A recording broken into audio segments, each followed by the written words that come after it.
Today, President Volodymyr Zelensky held talks in London with the leaders of the United Kingdom, France, and Germany. The topic of the meeting was a joint response to the American peace proposals. Prime Minister Starmer emphasized the principle of negotiations remains unchanged. Ukraine must determine its own future. President Macron stated, "The main thing now is to bring the positions of Ukraine, Europe, and the United States closer together in order to conclude the negotiations under the best conditions for Kyiv and to strengthen collective security."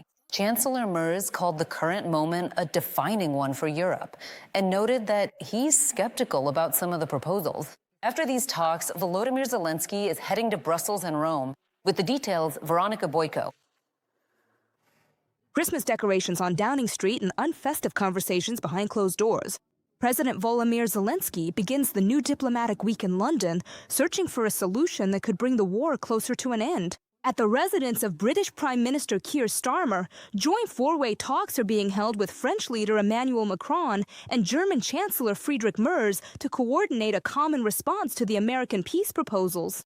There are many issues that need to be discussed. What is very important today is unity between Europe, Ukraine, and the United States. There are things we cannot accomplish without American support, just as there are things we cannot achieve without Europe.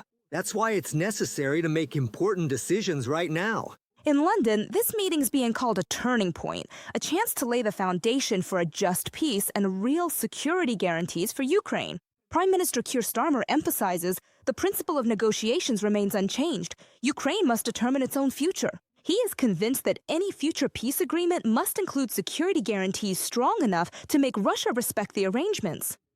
Right now is a critical stage in the pursuit of peace.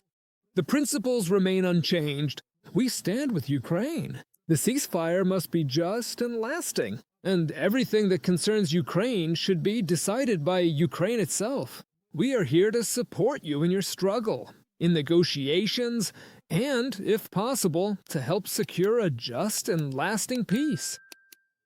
French President Emmanuel Macron emphasizes that Europe is united in its support for Kyiv and holds strong cards in its hands. He insists that it is necessary to find a way to bring the positions of Europe and the United States closer together in order to agree on a way forward. We all support Ukraine and negotiations to achieve a stable and lasting peace. We have many strong cards: funding, military aid, and training programs for Ukraine. The main thing right now is to bring our common positions, Europeans, Ukrainians, and Americans, closer together so that we can conclude these peace negotiations and start a new phase under the best possible conditions for Ukraine, Ukrainians, and our collective security. Negotiations with Russia remain difficult and divided on key issues, says Volodymyr Zelensky in an interview with Bloomberg. First and foremost, regarding Donbass and future security guarantees. Kyiv insists the guarantees must be enshrined in a separate agreement with Western partners, primarily with the United States. After all, the president emphasizes Ukraine wants to know clearly what its partners will do if Russia starts a war again. Washington, meanwhile, continues to indulge the Kremlin and insists that Ukraine must withdraw its troops from all of Donbass in exchange for the withdrawal of Russian forces from other regions and a cessation of hostilities. Kyiv, on the other hand, wants to make it clear to the U.S. if you give Putin what the Russian army, despite enormous costs, has failed to capture over all the years of war, it will only whet the aggressor's appetite.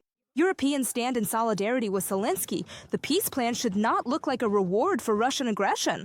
At the meeting in London, German Chancellor Friedrich Merz admits he is skeptical about certain elements of the American proposals. He emphasizes the fate of Ukraine is the fate of Europe. This could be a decisive moment for all of us. We continue to firmly support Kyiv because we understand that the fate of Ukraine is the fate of Europe. That is exactly why we're here, to determine what we can do. And no one should doubt our support. I'm skeptical about some of the details in the documents coming from the American side, but we need to discuss this. After the negotiations, the French and German leaders quickly left the residence, while President Zelensky continued a bilateral meeting with the British Prime Minister. Right after London, the Ukrainian leader headed to Brussels for a meeting with NATO Secretary General Mark Rutte, European Council President Antonio Costa, and European Commission President Ursula von der Leyen. And tomorrow, the Ukrainian president's expected in Bonn. Veronica Boyko, FACTI, ICTV, United News.